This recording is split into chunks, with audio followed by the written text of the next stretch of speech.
ओम साईं राम, हर हर महादेव। आज का रात्रि संदेश। सुख और दुख जीवन के दो ही रंग हैं और दोनों के बिना जीवन अधूरा है।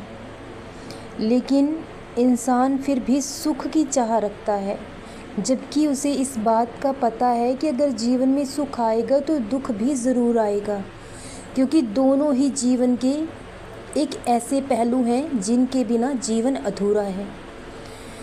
क्योंकि सुख का अनुभव तो हर कोई पाना चाहता है और दुख का अनुभव हर किसी के पास है, लेकिन फिर भी हम उस ईश्वर से सुख की ही कामना करते हैं।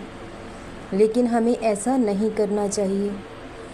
सुख हो या दुख हो, हमारे होठों पर सदा उस मालिक का नाम रहना चाहिए।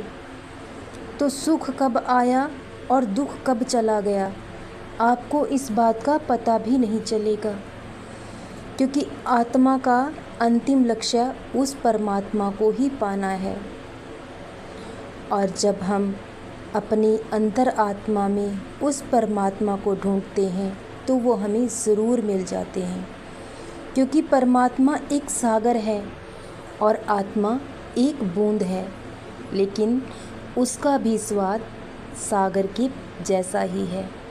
लेकिन जब वो बूंद सागर में मिल जाती है तो सागर ही हो जाती है। इसलिए हमारा जन्म हुआ है मोक्ष प्राप्त करने के लिए। जब हम उस परमात्मा का ध्यान करते हैं, उनका नाम जपते हैं, तो आत्मा और परमात्मा का मिलन हो ही जाता है। लेकिन हम तो शारीरिक सुंदरता के पीछे ही दिन रात भागते हैं, अपने शरीर को सुंदर बनाने के पीछे ही दिन रात लगे रहते हैं। अगर परमात्मा को पाना है तो अपनी आत्मा को सुंदर बनाना होगा, स्वच्छ बनाना होगा, तभी हम उस ईश्वर को पा सकते हैं। क्योंकि वो सूरत नहीं सीरत देखते हैं, वो हमारी शारीरिक सुंदरता नहीं, हमारी आत्मिक सुंदरता को देखते हैं और उससे ही प्रेम भी करते हैं। अगर हमारे जीवन में सिर्फ सुख ही सुख आता रहे तो क्या हम उस परमात्मा को याद रख सकेंगे? हम कभी उन्हें याद नहीं रख पाएंगे, हम भूल जाएंगे, क्योंकि हम तो अपने सुख में इतने अंधे हो जाते हैं कि दुख और बुरे समय ने जो हमें सबक दिया है, सीख दिया है, उसे भी भुला देते हैं।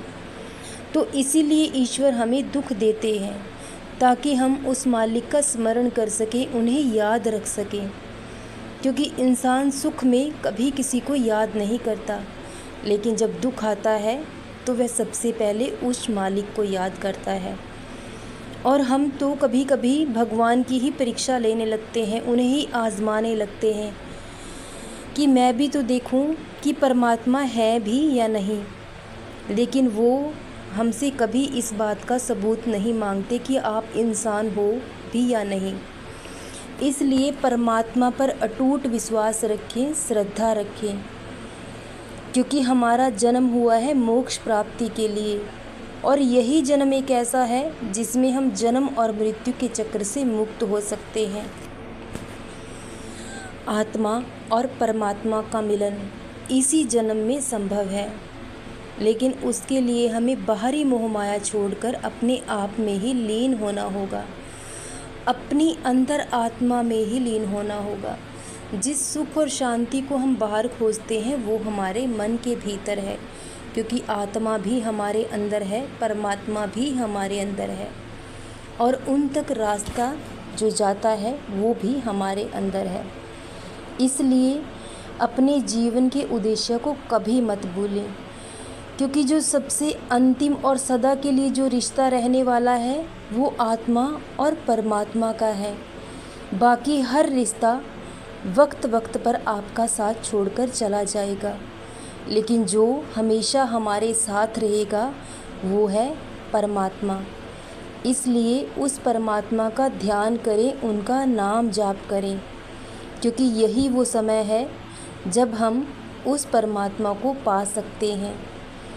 क्योंकि हम तो अपनी मोह माया में ही उलझे रहते हैं, लेकिन अपने जीवन के उद्देश्य को कभी ना भूलें।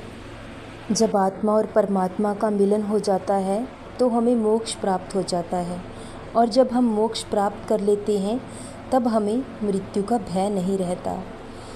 उस परमात्मा के चरणों में अपरिमित सुख है, लेकिन आपको कभी मृत्यु का भय नहीं सताएगा। हर सुख सुविधा आपको दी जाएगी। इसलिए उस परमात्मा का ध्यान करें, क्योंकि सच्चा सुख उनके चरणों में ही है।